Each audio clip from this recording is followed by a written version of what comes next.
Hi friends, this video is on the Hindu newspaper editorial page article published on 3rd of July.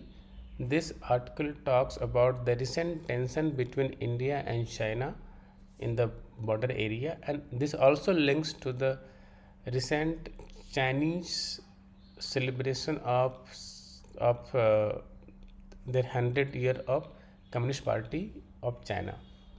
Listening to the article will help you develop your own viewpoint about the article. So let's begin.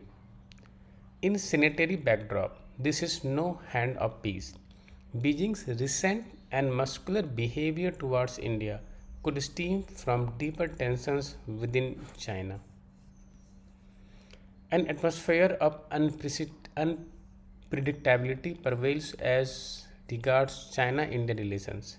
Even as China embarks on its 100th anniversary celebration of the foundation of Communist Party of China, memories of the bloodbath clash in recent decades that occurred in the Galwan Heights in just last year are still vivid in India's memory.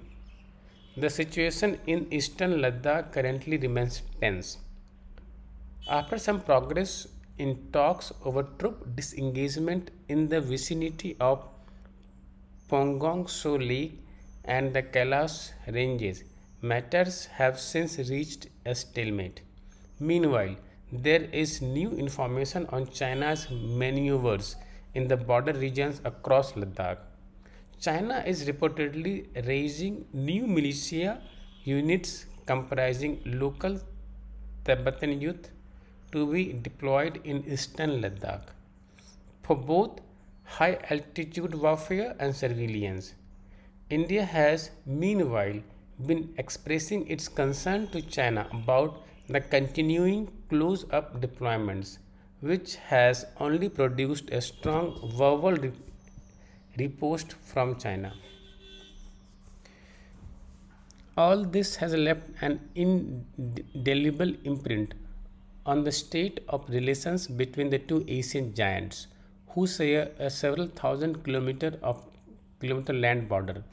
Answers to the questions as to why China chose to attack Indian positions in Ladakh without any provocation, causing the death of a platoon of soldiers belonging to Bihar regiment, are still not forthcoming. An answer needs to be found before a reset in India China relations can take place. Global concerns. India's concerns about China are grounded in reality. Other nations today have, however, begun expressing concerns about the threat posed by China to the existing world order. During the past month, both the G7 and North Atlantic Treaty Organization (NATO) have criticized China for its military ambitions and the threat it poses to world peace. China is, however, unlikely to be deterred by any of this, and its mindset is best revealed by its actions in South and East China Sea. Its treatment of its Uyghur Muslim minority and its action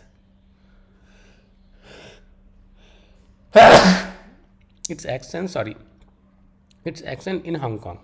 A lesser nation might be deterred by the kind of criticism that China faces today, but it does not seem to impact China. Moreover, and notwithstanding the hype surrounding India's membership of the Quad and the role assigned to it by the United States and the other Western powers in the Indo Pacific, to think that this may have rattled China, compelling it to indulge in actions that weigh on the errand would be a mistake. China could be expected to have fully catered for all such eventualities.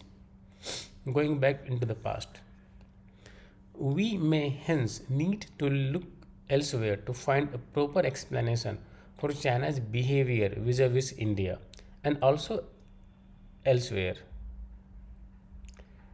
delving into China's recent past and examining periods when it possibly acted in a similar errant manner may provide some clues. In the late 1950s and 1960s, China's then chairman Mao Zedong, Mao Zedong, when finding himself in a difficult situation on account of his ill conceived policies and programs, history tells us that Mao confronted one of the worst famine in history on account of his misadventure of the Great Leap Forward movement. Rather than accepting his mistakes and retracting his steps, embarked on his campaign to attack India. In spite of the close friendship that existed at the time between the two countries. Later, it was surmised that Mao's actions were intended partly to divert attention from China's internal turmoil at the time, and possibly more important, to counter the dissidents who existed within the CPC and who were critical to Mao's autocratic attitude and his ill conceived policies. Other instances of this kind exist and can be quoted. Deng Xiaoping's behavior following the Tiananmen Square movement in 1980. It is an excellent example. A leader in a hurry. Xi Jinping is seen today as a Mao clone, someone who seeks to achieve the same kind of dominance over the CPC as the latter. Like Mao, he is a man in a hurry, seeking to consolidate his power and achieve a preeminence of the kind enjoyed by Chinese emperors in the past. He also assiduously attempted to accelerate the pace at which China accepts to overtake the US as the world's number one superpower, which, however, seems to be stalling for a variety of reasons. China's attempts under Mr. Xi is to become world's most powerful military is also nowhere in sight. On the other hand, China's misadventure in the Ladakh heights in June last year exposed certain shortfalls with regard to mechanization of China's People's Liberation Army, diminishing the latter's hope of becoming fully mechanized by the time the PLA celebrates its centenary by 2027. Much to the blame for both situations is being attributed to Mr. Xi, given the extent of concentration of power in his hand. This is leading many in the parties to question Mr. Xi's claim to omniscience.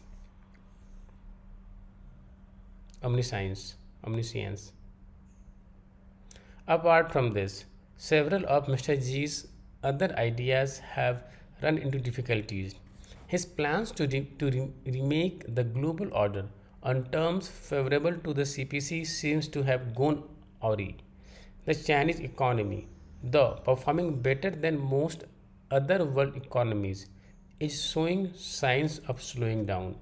Mr. Xi had been betting on technological prowess and economic heft to achieve the kind of geopolitical transformation that he wished for. But this is clearly not happening at present. Most important, and despite having accumulated so much power, Mr. Xi seems to be finding it difficult to push through his new socialist ideology with Chinese characteristics, though through which he hoped to democrate himself as his immediate predecessors like Hu Jintao, and is intended to be his lasting legacy. There are some clues, undoubtedly. Therefore, Mr. Xi is finding himself in a difficult situation, including within the party. There is an old Chinese proverb that says, "The wind sweeping through the tower heralds a storm rising in the mountain." And this, perhaps, provides a clue to Mr. Xi's and Chinese behavior in recent period. The extent of inner party tensions is little known to the world outside, given the opacity of Chinese society, but the existence of dissidence or dissension within the CPC is no secret, however. While it is generally believed that the CPC is a monolith entity and the reality is otherwise, in the 100 years of its existence, the CPC is known to have gone through several transformations, many of the ideational nature to serious upheavals. Deep fissures have existed and perhaps still exist within the party, through the extent may not be known outside. What is generally seen is that during such periods, China's attitudes often borders on erratic. The question is whether something of this nature is occurring at present inside the CPC and China. It is tempting to think that history is again being repeated, and China's recent erratic behavior is largely due to growing inner party criticism of Mr. Xi's policies and actions, rather than due to extraneous factors. The Ladakh adventure or misadventure could well have been a misguided attempt by Mr. Xi's to demonstrate to his opponents within the CPC that he is well and truly in command. One could also anticipate that this could well be a prelude to a limited purge of dissenters within the highest echelons of the CPC. An accumulation of problems does produce in closed societies such as China a pressure cooker syndrome, where the safety valve is often in the hands of the leadership. If the latter is precariously poised and out of sync with reality, it leads to erratic behavior. What may be aggravating Chinese leadership concerns at this time also is that the world is seemingly tilting towards India at this juncture, regarding it as more sophisticated diplomatically and more flexible ideologically compared to an increasingly obdurate China. Within the CPC itself, there are reportedly quite a few who prefer peaceful coexistence to sustain peace, as compared to Mr. Xi's more muscular approach. India needs to be on guard. A final thought. It's worth remembering that Mr. Xi is one of the few world leaders known to have made a study of Goethe's work, including Faust.